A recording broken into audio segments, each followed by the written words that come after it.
అయ్యా రాజమౌళి గారు, మీకు ఇబ్బంది కలిగింది, మీ వీడియో రకరకాల చోట్లకి ఏదో ఇబ్బంది కలిగి మీరు రిలీజ్ చేయలేకపోయారు.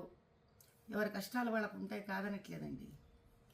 కానీ ఆంజనేయ స్వామి వినకుండి నడిపిస్తాడు అని మీ నాన్నగారు అన్నారు. అది ఇప్పుడు భావ్యంగా అనిపించట్లేదు మీకు అన్నారు కదా. పోనీ బాహుబలి సినిమాలో కోట్లు సంపాదించారు కదండి శివలింగాన్ని ఎత్తిపించి పాపం ప్రభాస్ గారితో. అప్పుడేమన్నా శివుడి మీద ఏమైనా దానకం చదివారా మీరేమన్నా? ఏ శివాలయానికి ఏమన్నా దాన ధర్మాలు చేశారా? ఆ రోజు చేసింది లేదు, ఈరోజు తిట్టుకోవడం ఎందుకండి ఆంజనేయ స్వామిని చెప్పండి.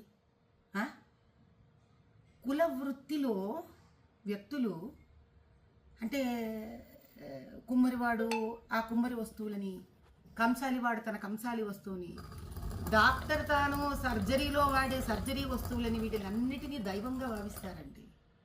భగవంతుడు డబ్బు సంపాదనకి వాడుకోండి, కాదనట్లేదు. కనీసం డబ్బు సంపాదనకి ఉపయోగపడ్డాడు భగవంతుడు అని ఆయన పట్ల ఒక గౌరవం ఉంచడం మీలాంటి వాళ్ళకి, మాలాంటి వాళ్ళకి, మనందరికీ సామాజిక స్ఫూర్తిగా ఉండాలి. ఎందుకంటే ప్రజలు మనని చూసి మన మాట విని చైతన్యవంతమవుతారు.